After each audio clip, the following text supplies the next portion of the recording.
Bonjour à tous, merci d'être avec nous sur Acteurs Publics TV avec une grande question aujourd'hui, comment passer au cloud de confiance? Quelles sont les opportunités à saisir, les défis à relever, les écueils éventuels à éviter?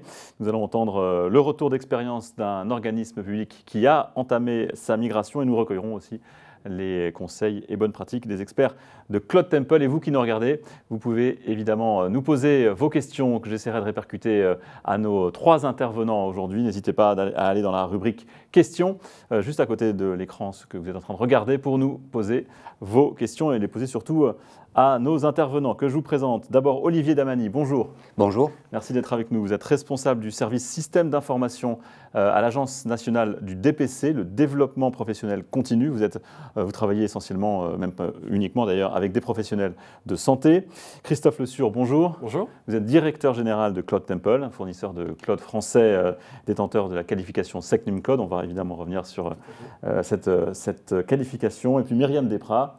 Bonjour, merci d'être avec nous également. Vous êtes responsable secteur public chez Cloud Temple. Alors, d'abord, pour poser le débat, est-ce que vous pouvez, peut-être Myriam Desprats d'abord, nous donner la définition, selon vous, du cloud de confiance?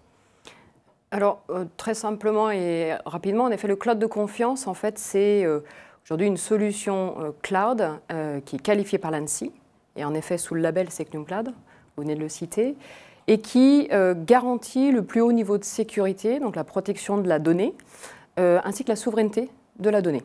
Voilà la définition de façon très simple de qu'est-ce que le cloud de confiance. Olivier Damani. Pratiquement la même, j'allais dire la même définition. D'un point de vue du client, d'un point de vue du consommateur, pour être rapide, pour moi le cloud de confiance, alors déjà je préfère dire SecNum Cloud, pour faire la différence par rapport à d'autres offres qui pourraient se présenter sur le marché et où le label, justement, cette souveraineté est parfois évoquée. Donc moi, je préfère mettre les pieds dans le plat et parler de SecNum Cloud, même si le terme est un petit peu barbare. Et pour être rapide, c'est pour nous l'assurance d'avoir effectivement donc une infrastructure sécurisée. Quand je dis sécurisée, ce n'est pas uniquement sécurisé, c'est-à-dire avec le label, labellisé. C'est-à-dire qu'on sait qu'elle est contrôlée par des personnes qui vont justement faire les vérifications, les surveillances, là où on n'a pas forcément la compétence.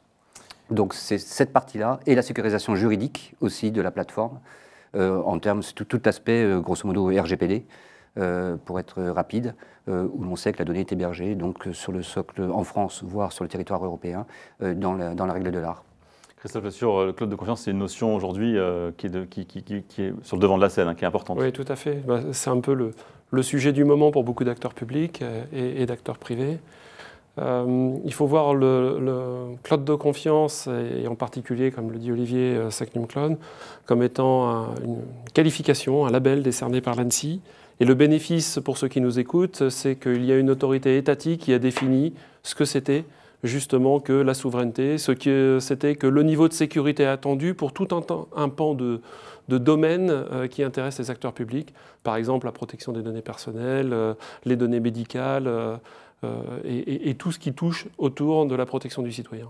Alors on va rentrer évidemment dans le détail tout au long de cette heure des différents points que vous venez tous les trois d'évoquer. D'abord, pourquoi faut-il ou est-il utile de passer au cloud de confiance? Quelles sont les opportunités que ça peut apporter, en particulier pour les acteurs publics? Il y en a beaucoup. Alors on ne va pas se mentir. Pour un certain nombre d'entre eux, il y a une obligation. Une obligation qui a été rappelée par une circulaire du Premier ministre fin mai, qui, dans un certain nombre de domaines, leur impose maintenant d'utiliser des infrastructures qui ont été qualifiées. Et le mot qualifié est important, puisqu'il veut dire qu'il y a une revue en profondeur d'agents de l'État, en l'occurrence de l'agence de l'ANSSI, qui a regardé comment les choses étaient faites et qui indique au marché et aux différents acteurs publics que toutes les bonnes pratiques sont respectées par rapport à ce qui a été défini. Donc au-delà de cette obligation, il y a quand même un certain nombre d'intérêts. Ce sont des infrastructures cloud, au sens 2023 du terme, qui s'inscrivent dans des programmes de transformation numérique. Le bénéfice étant qu'on a la possibilité de moderniser des parcs applicatifs en ayant en fait une garantie de bon fonctionnement, une infrastructure comme celle de Cloud Temple, c'est une disponibilité de 4.9, 99,99% d'engagement soumis à pénalité de fonctionnement de la plateforme, on est dans le haut du panier du marché. Et ça permet aussi d'industrialiser, d'automatiser, qui sont des éléments extrêmement importants dans les cadres de programmes de transformation numérique. Myriam Desprats, justement, vous travaillez, vous, avec le secteur public en particulier. Est-ce que vous pouvez compléter cette réponse? Quelles opportunités peut offrir le cloud de confiance? On voit beaucoup, de façon régulière, enfin, il y a deux choses pour moi. Il y a l'obsolescence de l'infrastructure, et qui est compliquée à gérer par les équipes internes, parce que c'est chronophage, parce que c'est lourd, parce qu'il n'y a plus les bonnes versions aussi disponibles, mises à disposition par les éditeurs, par exemple. Et puis, il y a la partie applicative. Et je rejoins pour le coup Christophe sur la notion de modernisation de l'applicatif. Le patrimoine applicatif, aujourd'hui, déjà, il est volumineux dans les collectivités et les administrations. Ils ont énormément d'applications, certaines développées en interne, plus forcément maintenues, d'autres qui sont portées par d'autres éditeurs. Donc, il y a une mixité. Et le cloud va les aider justement à apporter de l'agilité sur l'exploitation, sur la TMA qui peut être portée par ailleurs sur les applications. Donc je mettrai en avant plus le retour que j'ai beaucoup, et au-delà de l'obligation, parce que il y a aussi cette notion de doctrine qui oblige un certain nombre d'acteurs. Mais voilà, c'est beaucoup les sujets qui sont mis en avant, c'est cette transformation applicative et puis s'affranchir de la gestion d'une infrastructure et s'orienter ou reprendre en tout cas la main sur ma valeur à la DSI, à la direction des systèmes d'information, c'est d'apporter du service au métier, c'est d'apporter du service aux usagers, etc. Donc il y a une transformation vraiment qui se ressent énormément sur le terrain, oui, tout à fait. Olivier Damany, sur cette notion, donc je rappelle que vous avez entamé cette migration vers le cloud à l'Agence nationale du développement professionnel continu. La notion justement de services supplémentaires, d'applicatifs, de l'amélioration de l'applicatif, c'était quelque chose qui vous a guidé au départ? Pas que. Pas que. On a peut-être, nous, de notre expérience, donc c'est un ensemble, le choix de partir sur le secteur cloud en ce moment, c'est l'aboutissement d'un ensemble de réflexions, de plusieurs axes d'amélioration qui convergeaient. Nous, en fait, on avait fait déjà le choix de l'IaaS, de l'infrastructure as a service, donc d'un hébergement externe, grosso modo, de nos services critiques. On l'a fait déjà depuis plusieurs années. Donc on est dans une situation hybride où, grosso modo, ce qui n'est pas critique, donc les environnements de développement, le collaboratif, l'informatique de gestion, là je vais me faire gronder, donc c'est encore sur du on-premise, donc dans une salle serveur qui est à la maison, qui est à l'agence, et tout ce qui est critique, les sites de production et l'application métier, est déjà sur une plateforme hébergée. Donc on a déjà profité de la performance scalable, de la disponibilité. On est habitué, et l'usager aussi est habitué, donc à des taux de disponibilité qui sont d'au-delà de 99%. Le sujet qui s'est posé aujourd'hui, enfin qui se pose aujourd'hui, c'est on est au pied du mur en termes de sécurité. Le risque d'incident de sécurité devient de plus en plus important. L'intrusion, l'incident de sécurité devient de plus en plus sophistiqué. Et pour y répondre, il faut de plus en plus de compétences, être de plus en plus rigoureux par rapport aux méthodes d'administration, de surveillance, par rapport à l'application des bonnes pratiques, et avoir évidemment les matériels performants, les matériels qui vont bien pour contrecarrer ces incidents de sécurité. Il y a un moment donné où une petite agence comme nous n'a pas les moyens pour faire ça. Il faut admettre qu'on n'a ni les budgets, ni les compétences, et de toute façon, ce n'est pas notre métier. L'agence, le service informatique, n'a pas à consacrer son effort sur cette partie-là. Donc il faut confier, déléguer ce besoin donc, à un tiers de confiance et compétent dans le domaine. Ça, c'est le premier abord. Donc nous, sur la partie, comme le disait Myriam, sur la partie on-premise, on avait une obsolescence des matériels, donc naturellement, on s'est dit, il faut les renouveler. Et puis aussi, ce qui s'est passé, c'est qu'on a eu un modèle d'organisation qui a changé, de travail qui a changé. c'est qu'avant le Covid, tout le monde était à l'agence, donc on avait un besoin de disponibilité, enfin, j'allais dire de proximité des matériels. Ça rassurait d'avoir les matériels à côté. Aujourd'hui, on a pas loin de 50% de la population qui maintenant travaille à distance.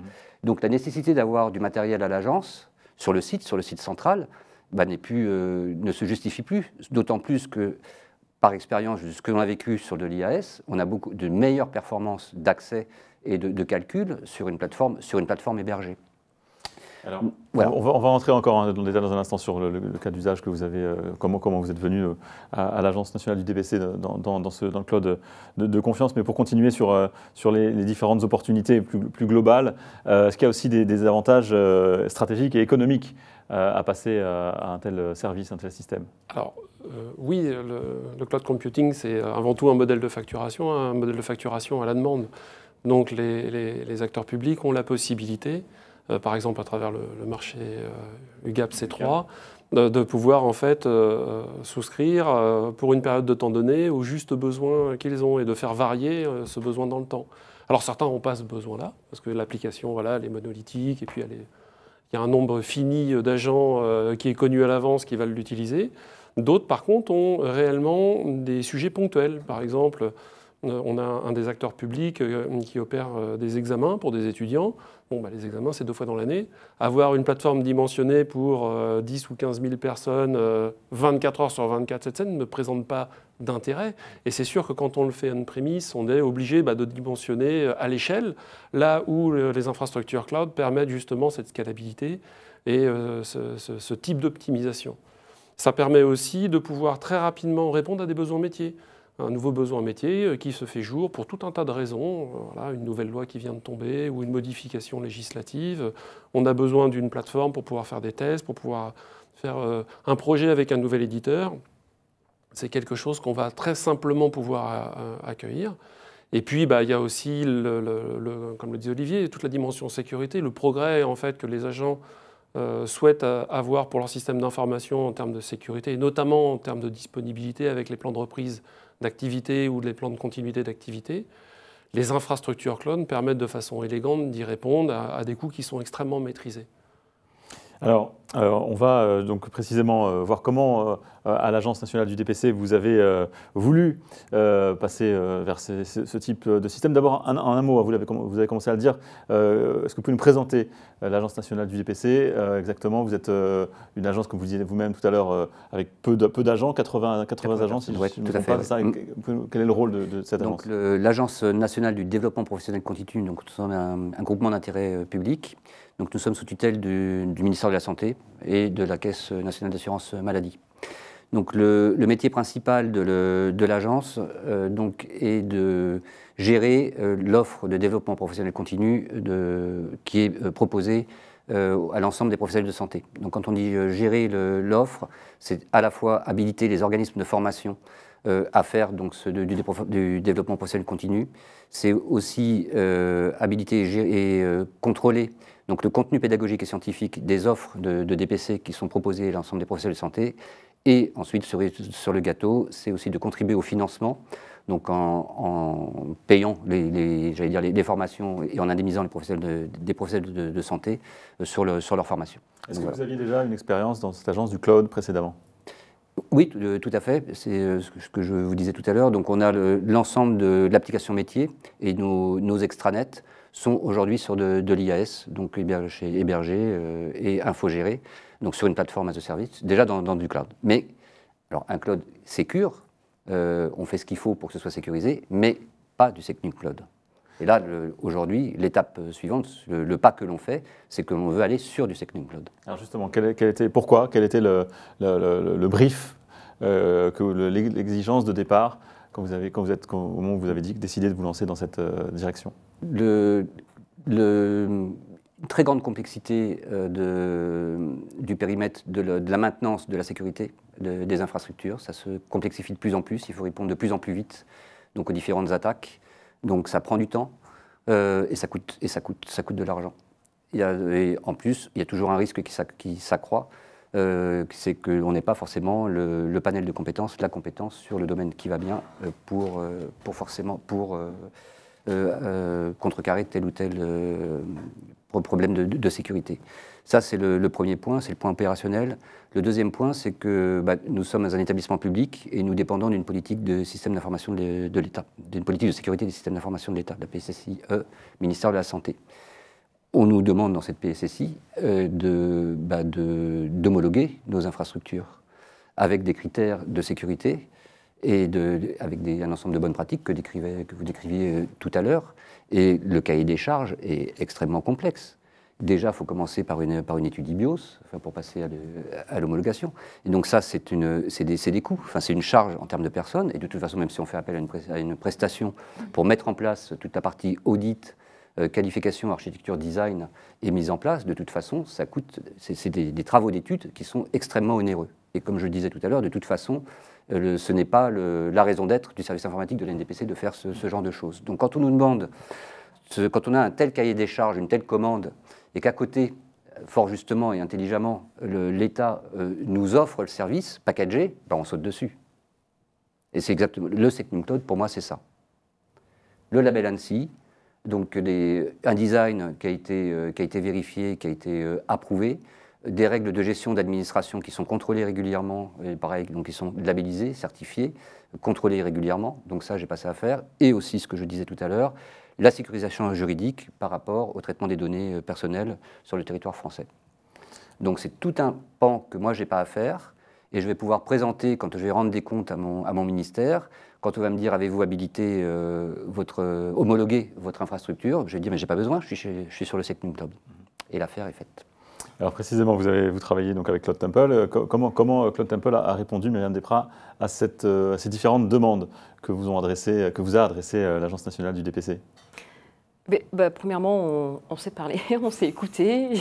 J'ai écouté Olivier et son équipe pour bien comprendre en effet les problématiques qu'il vient d'exposer. Alors c'est vrai que pour le coup, le distinguo peut-être avec certains acteurs, c'est que Olivier connaît cet environnement de cloud, connaît justement les spécificités autour du référentiel Secnum Cloud, ce que tout le monde ne connaît pas forcément. Donc c'est vrai que ça nous a quand même permis déjà d'avoir cette connaissance côté ANDPC, pour le coup d'aller un petit peu plus vite qu'à la normale, où quand les acteurs ou les opérateurs ou les administrations n'ont pas cette maîtrise-là, il y a une évangélisation à leur apporter, une sensibilisation, des ateliers pour les faire, pour les faire monter en compétences, mais pour leur faire comprendre les bénéfices du cloud dans un environnement Secnum Cloud et qu'est-ce que va apporter vraiment cette qualification. Donc, voilà, donc on a été quand même assez vite et on a construit en fait le design, on a construit ensemble par différents ateliers justement la cible de la solution cloud attendue par la NDPC. La contractualisation s'est faite au travers de l'UGAP, au travers d'un marché qui est UGAP Cloud Externe, le cloud en nuage, qui est porté par Capgemini en tant que titulaire principal et qui embarque aujourd'hui, je ne sais plus, je crois qu'il y a 10-12 cloud service providers qui sont référencés, que ce soit du cloud public, privé ou cloud de confiance. Et donc on a lancé le projet au travers de ce marché-là. L'UGAP propose aussi d'autres marchés sur la partie service, mais il faut savoir que nous, en tout cas, on les a aussi accompagnés dans la bascule, dans la montée en compétence sur notre solution et sur la bascule de leur environnement, puisque nous, dans notre catalogue, on est en capacité de proposer ce qu'on appelle des professional services, donc l'accompagnement en fait des équipes pour aller prendre la maîtrise et prendre l'autonomie sur notre cloud. Est-ce qu'il y avait des spécificités, des choses un peu saillantes dans la demande de la NDPC que vous pourriez mettre en avant? Je vais rejoindre ce que disait Olivier. C'est vrai que la notion de sécurité était extrêmement importante. Le besoin, en effet, principal qui a été clairement identifié, c'était il faut que mon infra soit totalement sécurisée de bout en bout. C'est une demande, j'imagine, qui n'est pas spécifique à la NDPC pour le coup. Mais c'est vrai que là, c'était il me faut que je sois conforme à cette réglementation en termes de sécurité. Et comme le Secnum Cloud est qualifié ANSSI, c'est le juge de paix en termes de sécurité et de protection de la donnée, et qui fait que, voilà, pour moi, c'était vraiment le point essentiel, différenciant non, mais en tout cas, c'était vraiment le point essentiel au départ. La demande principale. Oui. Est-ce qu'il y a eu des difficultés aussi dans la mise en place, des choses auxquelles vous ne vous attendiez pas, que vous avez surmontées, et si oui, comment? Des difficultés, alors on en a toujours parce qu'il faut aussi lancer le projet, il faut s'organiser, il y a une coordination. Alors c'est peut-être pas concrètement des difficultés, mais il y a une coordination qui a apporté. Pour moi, je ne sais pas, il n'y en a pas eu spécialement. Olivier, oui, peut-être il peut peut-être plus. Il faut faire la part des choses entre les difficultés effectivement opérationnelles qu'on a au quotidien. Moi, je dis qu'on parle de difficultés quand on commence à avoir un litige et quand il y a un problème contractuel. Quand on va quand on commence à parler pénalité ou quand on commence donc à mettre un tiers à escalader. On n'a pas connu ça. Ouais. On n'a pas connu ça. On travaille sur un projet de migration et puis ça avance. La seule chose que je voulais peut-être préciser, c'est quand on dit qu'il y a l'offre, l'État a mis en place, l'ANSSI propose une offre packagée, c'est Secnum Cloud, c'est vrai que ça se fait via l'UGAP. Et en fait, les opérateurs, les établissements publics peuvent passer une convention avec l'UGAP. Et nous, on l'a passé pour avoir accès à cette offre de service. On l'a passé parce que quand on a regardé l'effort qu'il fallait faire pour faire un cahier des charges digne de ce nom, sécurisé juridiquement, spécifié techniquement, sans erreur, sans lacune, et quand on a vu le DCE, la qualité du DCE, du document de consultation des entreprises, qui avait été faite par l'UGAP, on s'est dit, il n'y a pas photo, c'est pas la peine de réinventer la roue. Il est consultable sur le portail de l'UGAP, je ne sais plus où, mais il est consultable. Et j'invite les personnes à regarder, à s'inspirer de ces cahiers des charges, des niveaux de service qui sont très bien décrits, qui sont très fins, et de se dire pourquoi refaire ce qui est déjà fait. Et une fois qu'on a passé cette convention, en plus, l'achat est sécurisé, et là, on préserve la concurrence. C'est-à-dire qu'en fait, ce que ne sait pas Myriam, ce que ne sait pas Claude Temple, c'est que quand moi j'ai adhéré à cette convention, j'ai rempli un petit formulaire, j'ai fait ma liste des courses. Et en faisant ma liste des courses, on m'a donné, parce que Claude Temple n'est pas le seul titulaire du marché UGAP sur le Secnum Cloud, on m'a donné 2 opérateurs qui étaient susceptibles de répondre à mon besoin, Claude Temple et un autre opérateur. Et ensuite, donc, il y avait la procédure pour l'optimisation, la valorisation, donc l'optimisation financière de l'offre. Et donc là, moi j'ai choisi de faire effectivement à la fois de regarder la valorisation financière et aussi de rencontrer donc chacun des titulaires potentiels, des fournisseurs potentiels, pour voir avec lequel ça matchait mieux, le courant passait le mieux. Et donc Claude Temple, pour les 2 raisons, a été retenu. Voilà. Alors, je rappelle à vous qui nous regardez que vous pouvez poser vos questions à nos 3 intervenants et je me charge de leur répercuter. On a déjà 2 premières questions, même s'il y en a une sur laquelle on a plus ou moins déjà répondu. Mais la première de Jérémy Tardien, ce label représente-t-il un coût important, le label Secnum Cloud, donc représente-t-il un coût important pour les entreprises, Christophe Le Sur? Oui. Alors c'est pas une certification, c'est une qualification, donc c'est l'étage du dessus. Alors déjà, il faut savoir, ça a été mentionné notamment par Olivier, mais c'est pas une fois pour toutes. C'est pour une durée donnée et c'est revisité en profondeur tous les ans. Donc ce qui signifie que pour obtenir ce label, les entreprises doivent déjà faire le travail en amont, aller présenter leur dossier à l'ANSSI, qui accepte ou pas que la société rentre dans le processus. Ensuite, il y a différents jalons et différents travaux d'accompagnement jusqu'à l'audit, qui est complexe. Il faut savoir que dans l'audit Secnum Cloud, vous avez un agent de l'ANSSI qui est présent, qui ne dit rien du tout, qui est juste présent avec le cabinet d'audit et les équipes de l'entreprise pour vérifier qu'il n'y a pas de, entre guillemets, de petits meurtres entre amis ou d'accords. Donc vous avez un agent de l'ANSSI qui est là de bout en bout et qui regarde. C'est juste pour illustrer jusqu'où ça va en termes d'implication de l'agence. Et alors nous, ça nous va bien, parce que c'est aussi la mise en valeur du travail de toute une équipe. Et puis ce label Secnum Cloud, c'est sa qualité, c'est sa marque de fabrique. C'est ce que, in fine, achètent les acteurs publics quand ils choisissent une infrastructure. Et donc au-delà de toute cette phase de construction qui a mis un peu plus de 2 ans et demi pour Claude Temple, et plusieurs millions d'euros, on n'est pas loin des 8 millions, derrière c'est le maintien en condition opérationnelle dans le temps. C'est-à-dire que ce n'est pas parce que vous êtes qualifié jour 0, ça y est, vous avez eu le papier signé de l'ANSSI, que ça continue. Non, vous devez être en évolution permanente, vous avez eu un certain nombre de remarques qui doivent évoluer dans le temps, et régulièrement l'ANSSI repasse pour vérifier que vous avez progressé, évolué, et à tout le moins, vous n'avez pas dégradé votre niveau de qualité. Les dates de qualification et de requalification sont disponibles sur le site de l'ANSSI. Je continue avec la question suivante. Donc, c'est celle-ci auquel on a déjà plus ou moins répondu, mais la donnée aujourd'hui devient très sensible pour les services régaliens.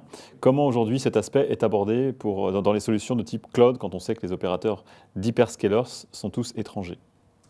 Alors, c'est une question récurrente que l'on a.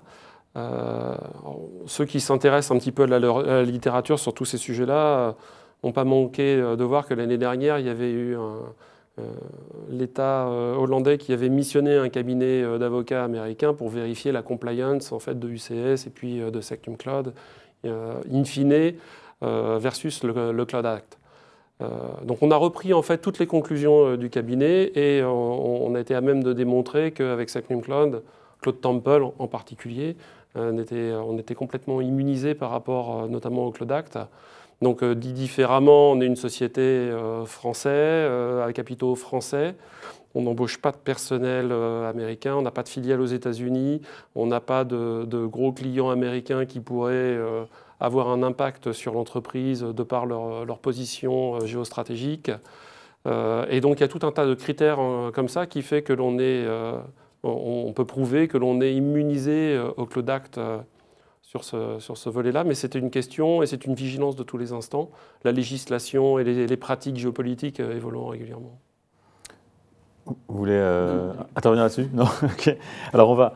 Merci pour. Je rappelle donc que vous n'hésitez pas à nous transmettre vos questions que je peux transmettre régulièrement à nos intervenants.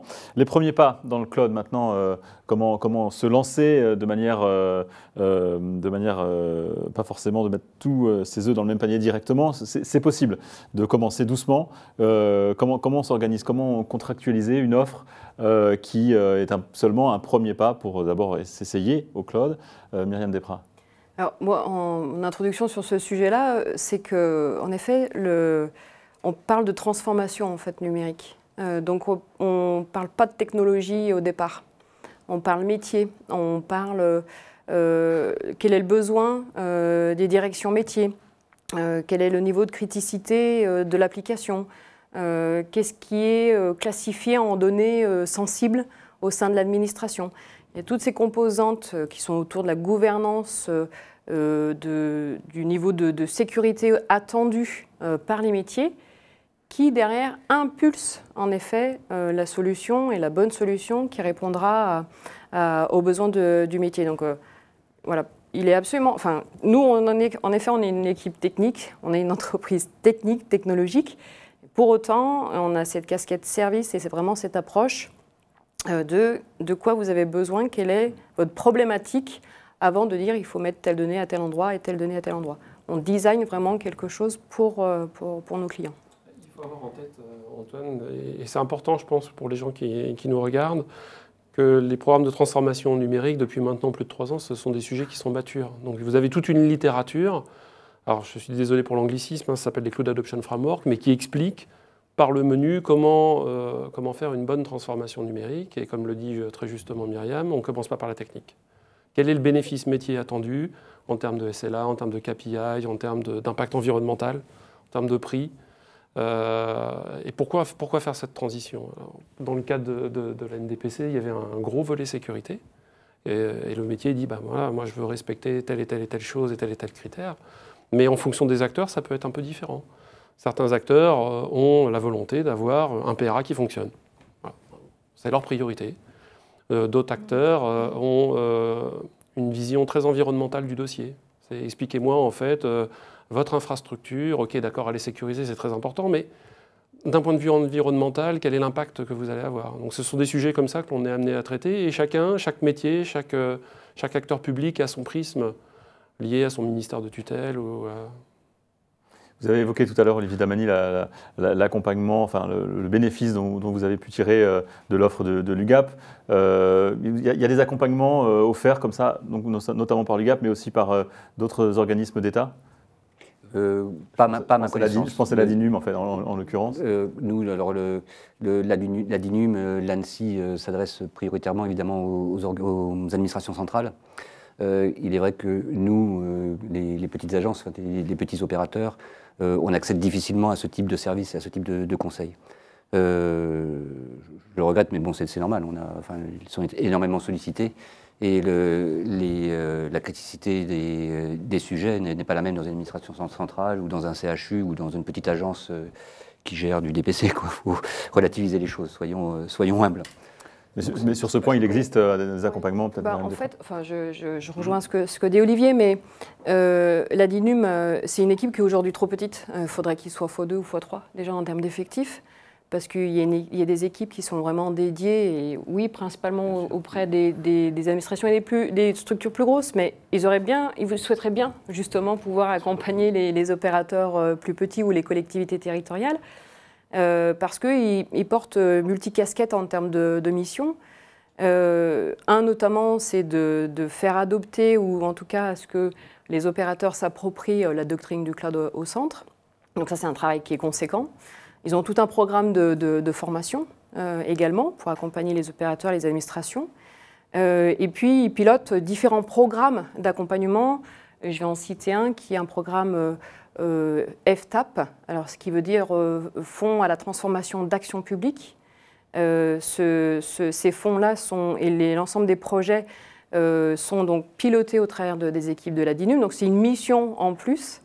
C'est un budget, je crois, proche de 330 millions d'euros qui sont disponibles sur les 3 prochaines années. Alors ça ne couvre pas que la transformation numérique, mais il y a toute une notion de transformation de l'action publique, et la partie numérique est portée par la DINUM. Et pour les opérateurs, c'est un sujet quand même important. Je mets juste une petite parenthèse là-dessus, et qui est importante parce que ça peut les aider à financer 50% de leurs projets. Donc sur de l'accompagnement, prestation de services, sur du conseil, sur du design de leur infrastructure, leur architecture, jusqu'à du service managé. Et ça, s'ils font le choix, et c'est pour aussi pousser justement la doctrine du cloud au centre, s'ils font le choix d'une solution interministérielle ou le choix d'une solution qualifiée par l'ANSSI Technium Cloud. Donc ils ont un grand nombre de missions, mais pour moi aujourd'hui, ils ne sont pas assez. Donc nous, on essaye en tout cas aussi de les soutenir. On échange de façon très régulière avec eux. Et on fait aussi des mises en relation pour pouvoir avancer de façon, tous ensemble sur la même et s'aligner, en tout cas. Christophe Le Sur, sur cette nécessité d'accompagnement. Alors, l'ANSSI fait de très gros efforts dans le domaine de la sécurité. Notamment, il commence à avoir des délégués régionaux en région, de manière à pouvoir accompagner, conseiller les acteurs publics locaux sur les bonnes façons de s'en sortir, les bonnes pratiques et puis comment évoluer. Mais je rejoins Myriam, en fait, ce sont des équipes qui sont brillantes. Par contre, ils ont besoin d'être plus nombreux. Et c'est vrai que l'engouement là, que l'on a autour de tous ces sujets liés à la sécurité et à la souveraineté les sollicite fortement, y compris pour nous, professionnels, qui avons aussi besoin d'eux pour l'évolution de nos services. Donc bon, ça va dans le bon sens. On a beaucoup évoqué les enjeux de sécurité. Il y avait aussi, vous avez commencé à l'évoquer tout à l'heure, Olivier Damany, aussi des enjeux juridiques dans le choix du cloud aussi que vous deviez prendre en compte. Oui, c'est tout l'aspect aujourd'hui qui est le cœur du sujet, qu'on traite déjà depuis plusieurs mois, qui est le traitement de la donnée personnelle.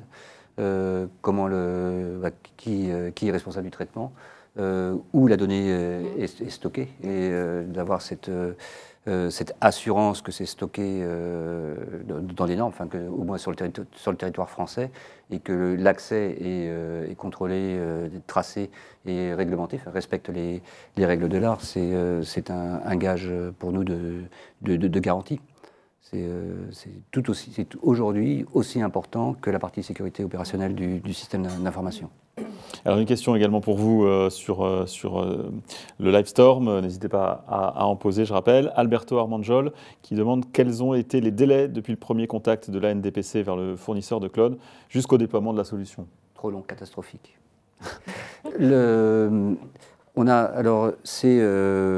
C'est aussi, je comprends complètement la question, parce que nous, à partir du moment où on a décidé d'y aller, je vous rappelle que nous, on avait déjà un bout en cloud standard. Donc on passait d'un cloud standard, on passait une marche et on allait dans du Technium Cloud. Donc il y avait toute une culture qui était déjà, et un savoir-faire qu'on avait déjà à peu près intégré dans la maison. Donc à partir du moment où on a voulu y aller, on a voulu faire vite. On a puis aussi parce que les budgets ont une durée de vie de 12 mois, hein, donc il faut dans cette fenêtre, il faut que le projet tienne à peu près dans cette fenêtre, ou sinon on sait que c'est sur plusieurs années. Et le fait d'aller vite, c'est aussi pour ça qu'on a évité la consultation, l'appel d'offres, et qu'on a sauté sur l'occasion quand l'offre packagée par l'UGAP est arrivée. Il y a eu un gain de temps phénoménal. De mémoire, j'ai commencé à peu près en octobre, on est en 2023, donc 2022, la négociation, enfin l'ouverture de la convention avec l'UGAP. Avant la fin de l'année, on avait retenu Claude Temple et on avait à peu près cadré, enfin il y avait les simulations financières étaient là. On a, le 2 février, on a ouvert la plateforme. Et aujourd'hui, donc quasiment au 30 juin, on sera 40% de nos serveurs seront migrés sur le Claude Temple. Donc c'est un projet qu'on va arriver à tenir sur moins d'1 an. Je pense que ça répond effectivement à cette question posée donc dans la rubrique questions du Livestorm sur lequel vous êtes en train de regarder cet atelier. Les étapes possibles, on disait tout à l'heure qu'il était possible aussi d'y aller pas à pas, de ne pas se lancer à corps perdu directement dans le cloud et de faire ça par étapes. Comment on peut faire ça? Comment est-il possible d'avancer pas à pas? Les plateformes aujourd'hui sont prévues pour être hybridées. Alors, ce n'est pas parce que c'est du Secnum Cloud que ça ne communique avec rien du tout, et évidemment que tout le monde doit travailler. Et c'est vrai que la NDPC est un bon exemple. Ils ont des infrastructures qui sont on-premise, ils ont la production qui est en train de migrer dans Secnum. Ce n'est pas toujours facile, en fonction des contraintes techniques, en fonction des applicatifs aussi. Mais la plateforme, en particulier celle de Claude Temple, est réellement pensée pour pouvoir être hybridée dans un monde multiple. On a, au-delà des acteurs publics, on a beaucoup d'industriels qui ont des usines qui utilisent notre infrastructure, alors pour des raisons plus liées à la sécurité notamment, et puis à la souveraineté des données. On a du bancaire aussi. Donc les outils technologiques sont faits pour la communication. Après, et c'est pour ça que c'est important de toujours commencer par une discussion avec les métiers, en fonction des impératifs métiers, en fonction des RTO, des RPO, en fonction de la SLA, en fonction de l'efficience opérationnelle, de l'efficience environnementale que l'on souhaite atteindre sur une application ou sur une verticale métier, tout n'est pas possible de la même façon. C'est pour ça, comme le disait très justement Myriam, qu'on commence toujours par une discussion, c'est quel est le bénéfice attendu de cette migration. Mais oui, vous pouvez y aller de façon progressive, vous n'êtes pas obligé de migrer l'intégralité d'un système d'information. D'ailleurs, c'est vrai qu'en 2023, je lisais une étude, on est en moyenne entre 2 et 3 infrastructures cloud par client. C'est un fait qui s'impose à nous, hein, entre le collaboratif d'un côté, de l'industriel avec des usines de l'autre, et puis par exemple du cloud de confiance, vous vous retrouvez tout de suite à 3 infrastructures. Donc la logique veut que le système d'information il soit plutôt sur des infrastructures multiples. Et c'est pour ça que partir du business process, de l'applicatif, de l'attendu en fait en termes de protection de la donnée, c'est la bonne façon de concevoir le sujet, plutôt que de dire que je veux tout mettre chez Claude Temple ou je veux tout mettre on-premise, qui étaient des discussions en fait qu'on entendait il y a quelques années, mais qui ont beaucoup moins de sens aujourd'hui. On est sur des constructions hybrides finalement. Oui, c'est la tendance du marché et pas parce que c'est une nouvelle lubie marketing, parce que ça représente bien le besoin en fait qu'ont les différents protagonistes et les différents clients. Sur le pas à pas aussi, c'est quelque chose qui vous a à la NDPC, qui vous a séduit? Alors, nous, on a fait le contraire. On a choisi, on va travailler en phase et par grands pans fonctionnels. Donc, effectivement, il y a grosso modo, il y a la prod, la partie métier, et puis il y a entre guillemets le reste. Donc, il y a deux phases et on va dire deux chantiers dans le projet. Par contre, on n'y va pas de façon progressive pour des raisons économiques. C'est qu'il y a à maintenir un ensemble d'infrastructures, de plateformes, mais il y a un coût talon. Et notamment pour nous, dans notre cas à nous, hein, mais ce n'est pas forcément chez d'autres opérateurs, les conditions peuvent être différentes, le contexte peut être différent. L'on-premise, qu'il y ait un serveur dessus, ou 20 applications, le coût est le même. Donc, il faut absolument démanteler l'ensemble du on-premise et le pousser sur le Claude Temple. Bon, c'est un peu caricatural, mais donc c'est pour ça qu'on y va, un peu à la serpette, en grand projet, en grand volet. C'est des bouts de SI qui basculent complets, qui basculent dans le cloud Temple. Donc à la fois pour des raisons fonctionnelles et pour des raisons économiques. Est-ce que vous avez chez Cloud Temple d'autres exemples de vos clients chez qui vous avez fait cette mise en place progressive? C'est vrai qu'à contrario d'Olivier, où ils ont déjà cette maîtrise et cette culture autour du cloud, ceux qui se lancent en tout cas sur des solutions cloud, et il y a les établissements français du sang par exemple, et le premier sujet qui est incontournable à sécuriser, notamment dans le cadre de leur migration, c'est leur solution SAP. Donc le premier volant de FS dans du cloud de confiance Cloud Temple, c'est cette brique-là. Mais on échange et il y a des choses qui vont se passer parce qu'on est Secnum Cloud et on a aussi la certification HDS, donc hébergement de la donnée de santé. Pour le coup, ça leur apporte des idées, ça leur donne des idées et il va y avoir d'autres périmètres fonctionnels qui vont au fur et à mesure basculer dans du cloud de confiance. Donc il y a cet exemple-là, mais c'est très souvent le cas. On est avec des échanges avec différentes agences, que ce soit dans le domaine de la santé ou dans le domaine des finances, où c'est de toute façon, j'y suis pas encore, mais il faut que j'y aille. Donc je vais prendre un cas d'usage, je vais prendre un sujet métier sur lequel il y a cette nécessité de garantir plus de sécurité. C'est vrai que c'est souvent le sujet qui revient. La mise en conformité, la confidentialité de ma donnée. Et donc, je vais adresser déjà ce sujet. Et puis, au fur et à mesure, je vais profiter de l'ensemble des services que vous proposez chez Cloud Temple. Donc, au terme de sécurité, mais aussi bien d'autres sujets qui vont arriver autour de solutions PaaS et CaaS qui vont arriver prochainement au catalogue. Vous avez proposé aussi des solutions un peu différentes à un de vos clients, qui est l'IRD en l'occurrence, un institut de recherche qui est présent au niveau international. Quel était le défi dans Ils sont venus très tôt nous demander, dans le cadre de leur transformation numérique, de monter un petit peu dans les couches. Et c'est vrai que si aujourd'hui les acteurs publics peuvent faire un reproche à Secnum Cloud, c'est d'être très teinté infrastructure, du calcul, du stockage, du réseau, du backup. Mais les éditeurs, notamment, arrivent aujourd'hui avec la conteneurisation, avec du stockage élastique, objet. Et donc, aujourd'hui, ce que nous demande l'ANSSI et ce que nous demande l'ADINUM, c'est d'avancer rapidement dans la fourniture de nouvelles briques technologiques de type Platform as a Service, on appelle le PaaS dans la littérature, qualifiées, de manière à pouvoir en fait mettre à disposition des acteurs publics de la vraie modernité applicative pour avancer un peu plus fort dans les programmes de transformation numérique et avoir de meilleurs gains en termes d'efficience opérationnelle avec plus d'automatisation, d'efficience environnementale parce que forcément tout cela consomme un peu moins d'énergie, c'est plus industrialisé, c'est plus automatisé, et puis d'être un petit peu dans les standards du marché, notamment poussés par les hyperscalers. Donc c'est le gros du travail des équipes cette année, c'est de mettre à disposition de la conteneurisation avec un partenariat que nous avons annoncé il y a quelques jours avec Red Hat autour d'OpenShift, du stockage objet qui arrive, et puis surtout de la cryptographie où chaque acteur public pourra venir avec sa clé de chiffrement.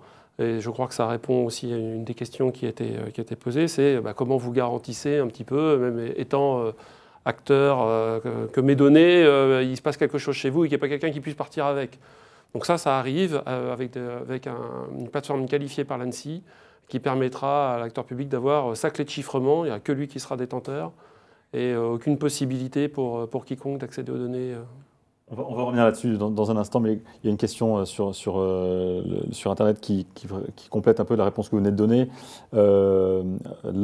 L'offre Secnum Cloud va-t-elle de l'infra à l'appli en passant par les middleware?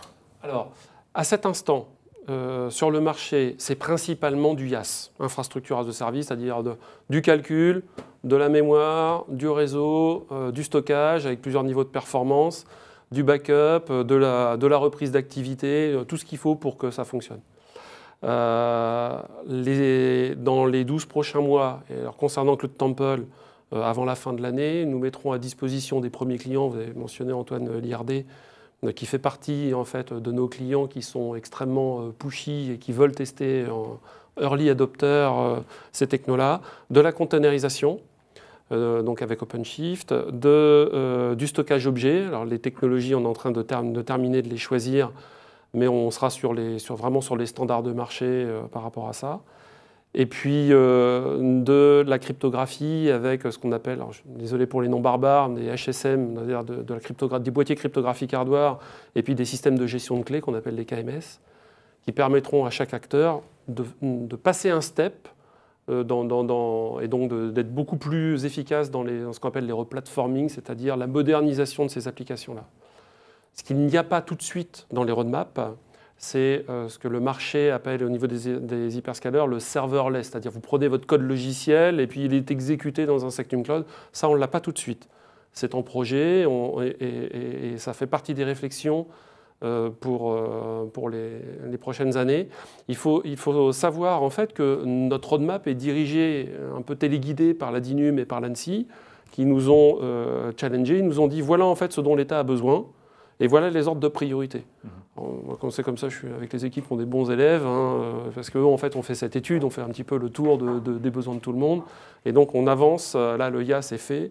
D'ici la fin de l'année, on aura les premières briques pass avec les containers, le stockage objet et puis la cryptographie. Qualification prévue pour février 2024. On peut peut-être rentrer dans le détail de ces enjeux autour de cette nouvelle offre de containerisation, justement. Pourquoi c'est important? Pourquoi il y a une demande prégnante autour de cette offre? Les containers, alors ça porte plein de noms. On entend parler de Kubernetes, on entend parler de Docker. C'est une façon très élégante de pouvoir moderniser les applications puisque ça facilite le développement logiciel. Ça facilite le travail en fait en briques fonctionnelles qui peuvent être mises à jour, qui peuvent être changées unitairement sans impact global sur l'application. Ça facilite tout ce qui est déploiement et mise à jour automatisée. Donc le fait de pouvoir modifier l'application au fil de l'eau et avoir une fois, deux fois, trois fois par jour des mises à jour, tout cela se fait très facilement avec les technologies de containers. C'est un peu plus compliqué avec les technologies de machines virtuelles. Donc il y a déjà un volet efficience opérationnelle qui est important.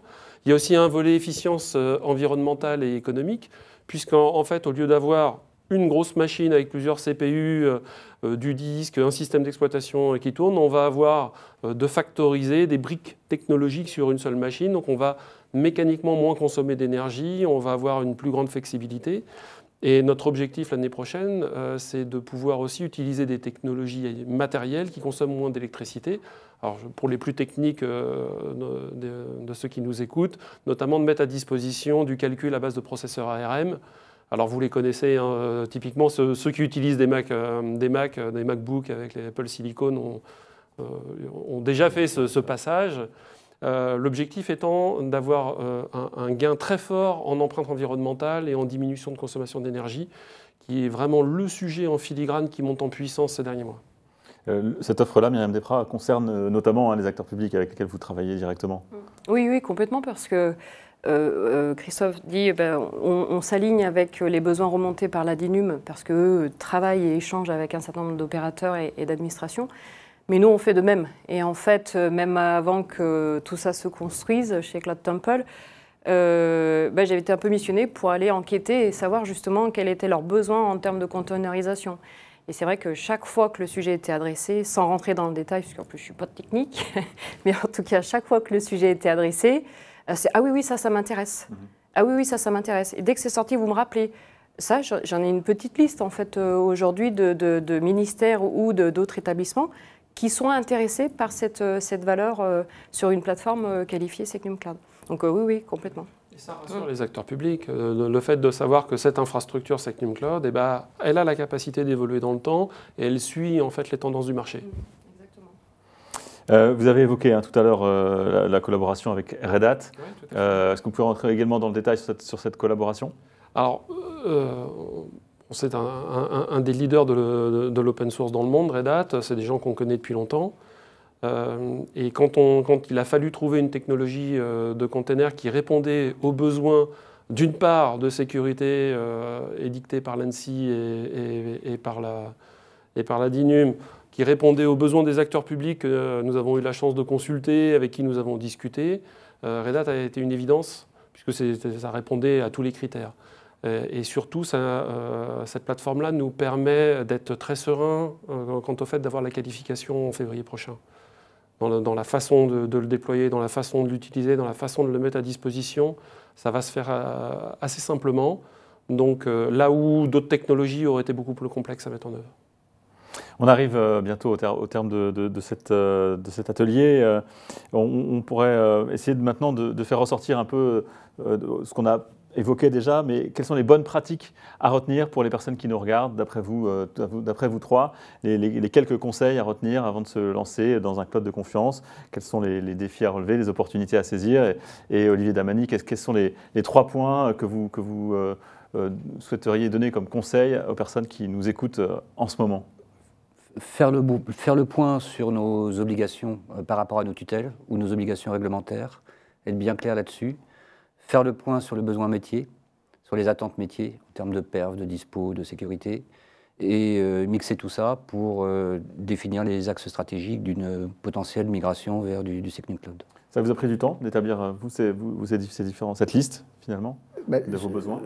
Les obligations des tutelles, on les reçoit naturellement et on en a donc c'est notre quotidien d'essayer d'y travailler et d'y répondre.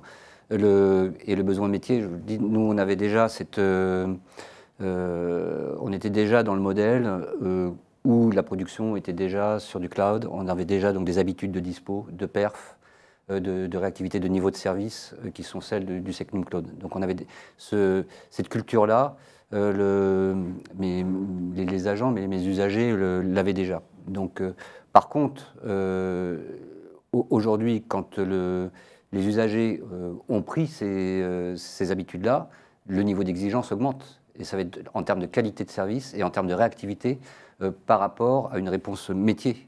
Par rapport à un développement, par rapport, par exemple, à un changement de règle de gestion, je dois changer très rapidement, modifier mon application, mettre à jour mon application pour répondre à cette règle de gestion. Là, il faut de la réactivité. Donc, il faut derrière une infrastructure qui est complètement transparente. Le sujet, il est ailleurs. Et l'effort de l'équipe informatique et des équipes métiers est ailleurs. C'est pour ça que l'infrastructure et les aspects de sécurité, de disponibilité, toute la mécanique, ce qu'il y a sous le capot, on doit l'oublier. Il faut qu'on puisse l'évacuer. Il faut que ça se fasse oublier. Et c'est aussi pour ça que quand on parle de services et de réactivité, qu'on attend effectivement les marches suivantes, c'est-à-dire qu'aujourd'hui, effectivement, on est prêt pour la dockerisation. C'est-à-dire qu'on en fait, nous en interne, avec notre petite compétence et notre petit savoir-faire. Le jour où il y a une offre, j'allais dire, mature et justement labellisée, certainement mieux construite, et mieux construit que ce qu'on est capable de faire, et ben on foncera dessus, à coût égal, évidemment. Le tout petit point aussi que je voulais donner, c'est que, comme on a une expérience du cloud classique et du SecNumCloud, économiquement, il y a très peu d'écart. Et d'autant plus moins d'écart si je me dis, l'effort que je dois faire en sécurité, en interne, c'est-à-dire les cabinets d'audit les audits que je dois me payer pour répondre à ma tutelle, ça a un coût, ça. Et ben, si je le mets en plus de mon hébergement classique sur du cloud standard, et ben, je suis certainement au-dessus des coûts que je constate aujourd'hui sur du SecNumCloud. Point important effectivement à souligner. Myriam Desprats, les bonnes pratiques à retenir, les quelques conseils que vous pourriez donner à la personne qui nous regarde. Les quelques conseils, alors je vais en avoir 2, 3, enfin je peux en avoir plein. Mais je vais adresser la notion de gouvernance de la donnée. Je vais prendre un exemple. On a rencontré, c'est même une collectivité territoriale il y a 8 ou 10 jours. Et il a eu une démarche, enfin la direction de la DSI a eu une démarche de définir ses propres doctrines, en fait, au sein de sa structure. Et à classifier donc la donnée et les applications en disant, ben voilà, j'ai tant d'applications où si je ne l'ai pas disponible pendant 1 jour, 2 jours, 3 jours, c'est pas d'importance. Enfin plusieurs doctrines et avec des applications qui sont ultra critiques. Et la directive liée à cette doctrine, il y a une directive selon la sensibilité et la criticité de chacune des données. Et donc ça a été, donc c'est un acteur sponsor, mais qui a défendu ce sujet-là en effet auprès de la direction et des élus. Ça a été approuvé et donc en fait ça a lancé la machine. Donc il y a cette notion de gouvernance, mais pour le coup il y a aussi la notion d'un sponsor. C'est-à-dire qu'il y a aussi de l'écoute aussi au niveau des directions et des élus. Alors je pense qu'ils le sont de plus en plus, hein, ils sont de plus en plus alertes. La conduite au changement, évidemment. C'est vrai que chez ANDPC, ils sont déjà bien amorcés sur le sujet, mais la conduite au changement, des plans de formation et d'accompagnement sont incontournables. Et dernier point, des fois, il y a le ressenti en disant je vais aller sur une offre de cloud de confiance qualifiée Secnum Cloud, etc. Je vais être bridé, je ne vais rien pouvoir faire. Non, il faut absolument s'enlever cette image, cette définition de la tête, puisque ce n'est absolument pas le cas. En tout cas, pas chez Cloud Temple, où il y a vraiment cette notion d'hybridation, d'automatisation, d'industrialisation, de connexion avec des API, différentes applications qui sont tout à fait envisageables. Donc voilà, il faut absolument s'enlever cette idée de la tête pour avancer aussi. Christophe Le Sur, avant de vous demander également un peu les bonnes pratiques à retenir, les conseils que vous donneriez, un mot quand même aussi sur la doctrine Clonocentre qui a été précisée ces dernières semaines avec le 31 mai en l'occurrence une publication du gouvernement qui est venu préciser la définition des données de santé. Est-ce que ça vous sentez que ça rassure, ça va aider tout ce qui est à clarifier pour les acteurs publics, à savoir exactement dans l'analyse de ce que leurs organismes de tutelle exigent d'eux est de nature de toute façon à permettre d'avancer favorablement. Donc c'est une bonne chose. Il faut aussi avoir en tête que Secnum Cloud a à terme une vision européenne avec le programme UCS. Donc in fine la cible c'est d'être aussi compatible avec l'Europe, puisque c'est un certain nombre d'acteurs publics, on parlait de l'IRD tout à l'heure, mais on travaille au niveau international. Donc ça va dans le bon sens. Ça clarifie les choses, ça va dans le bon sens. Ça a aussi le mérite de dire quand le Secnum Cloud n'est pas indispensable. Et donc de pouvoir laisser du temps ou laisser l'opportunité de réfléchir. Et pour répondre à la question que vous allez tout de suite me poser, Antoine, mon conseil, ce n'est pas, et c'est contre-intuitif, ce n'est pas un projet technique avant tout. C'est d'abord un projet métier d'évolution du système d'information. Ne pas attaquer par la technique en premier. C'est une mauvaise idée d'attaquer par la technique. Quel est le bénéfice métier attendu pour la donnée, pour les applications, par rapport à ce qui est exigé de moi au niveau des organismes de tutelle? Ne pas se faire une montagne technique Non, la technique, c'est assez simple. Et les infrastructures Secnum aujourd'hui, Cloud de confiance offre ce que le marché permet de faire. Et c'est très proche, en tout cas, des facilités qu'offrent les hyperscalers aujourd'hui en termes d'automatisation, en termes d'API. On est capable de ça. Donc ce n'est pas un problème technique. Les problèmes techniques sont assez simplement solutionnés. Par contre, savoir pourquoi, savoir avec quel objectif, à quel coût, quel niveau d'efficience est attendu, se poser toutes ces questions-là avec le métier pour pouvoir derrière accompagner le changement, comme le disaient Myriam et Olivier. Oui, ça, c'est une bonne démarche. Et ce n'est pas moi qui le dis, hein, c'est aujourd'hui la littérature sur ce sujet est mature, indépendamment de l'aspect Cloud de confiance. Merci beaucoup, merci Christophe Le Sur d'avoir été avec nous, merci Myriam Desprats également, et merci Olivier Damany d'avoir tous les trois apporté votre expertise, et j'espère qu'on a pu répondre aux différentes interrogations que vous pouviez vous poser avant de vous connecter à cette vidéo. Merci beaucoup de nous avoir suivis, à très vite sur Acteurs Publics TV.